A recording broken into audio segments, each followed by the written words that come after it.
ચાંદખેડાનો builder વ્યાજના ખેલમાં ફસાયો।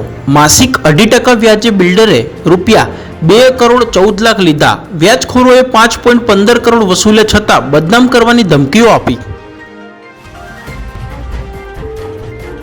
માહિતી અધિકાર અધિનિયમના અમલમાં ક્રાંતિકારી પરિવર્તન। અરજદારને 5 પાનાની માહિતી વિનામૂલ્યે આપવાનો રાજ્ય સરકારનો નિર્ણય। અમુક મહત્વપૂર્ણ સૂચનાઓ જાહેર કરી।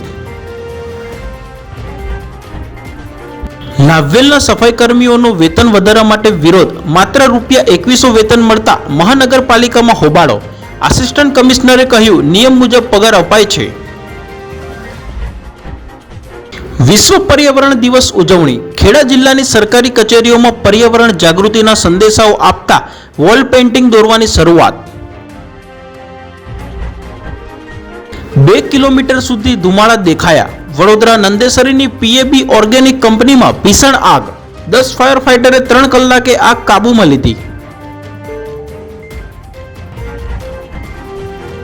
પરિવારના 15 સભ્યો વિરુદ્ધ સામસામે ફરિયાદ નોંધાઈ। અનગઢ ગામમાં ક્રિકેટ રમવા બાબતે થયેલા ઝઘડામાં 2 પરિવારો વચ્ચે જૂથ અથડામણ। પાઇપ અને લાકડીઓ વડે હુમલો કરાયો।